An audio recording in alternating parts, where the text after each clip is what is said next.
Welcome to what I hope will be an opportunity for personal growth to all who join me today. My name is Jenny Castle, and in my life I've assumed several different titles and numerous roles. But today, I simply wish to share with you some exciting ideas in order to help us all to grow.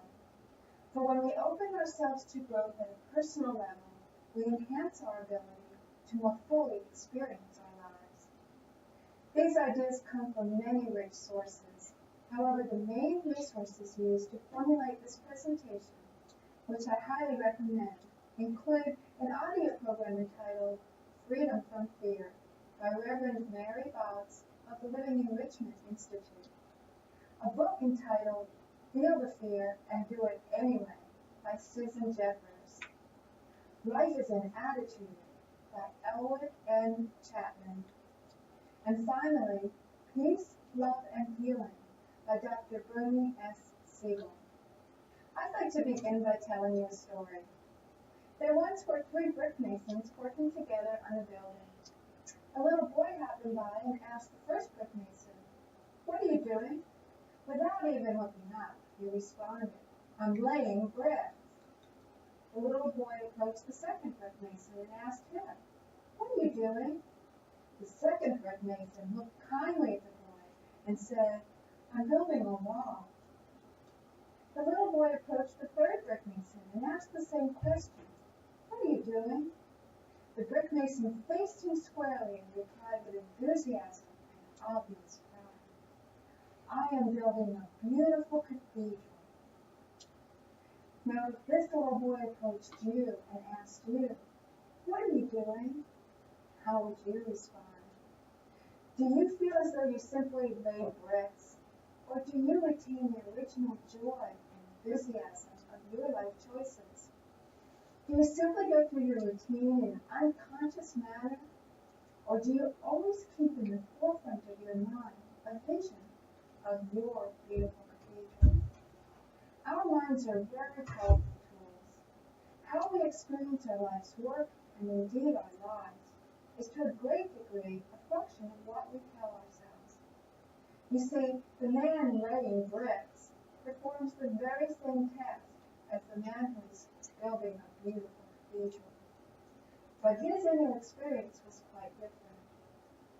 We do have the power to affect our own perspective and therefore our internal experience of external events. We've all heard about positive self-talk, that what you tell yourself is very likely to become your reality. Well, if this is true, how do we turn our negative self-chatter into powerful I can messages? Well, one thing to understand is that the brain tries to find answers to the questions posed to it. So if you could ask yourself questions that will elicit a positive response, you have a head start on seeing the world in a positive way.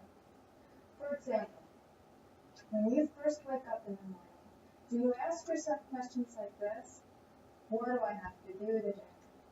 What problems am I going to have to face? What's going to happen if I fail at the challenges facing me? Or try some of these questions instead. What am I excited about today? What challenges can I look forward to learning from today? What new opportunities can I create today? When facing a new challenge, or what some people call a problem, what kind of questions do you ask yourself? Do you ask, what could I lose if I try and fail? Or how about this? What could I lose if I don't try?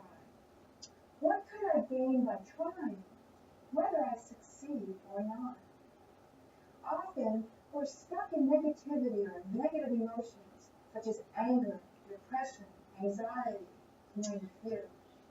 It's important to recognize that these negative emotions that we're experiencing are actually based in fear. Fear of failure, fear of being hurt, fear of being humiliated, fear of not having enough money, fear of being alone. I'm sure you could add to the list. For example, if you get angry because someone cut you off when you're driving, the first thing that actually occurred was that you experienced a fear of having a collision.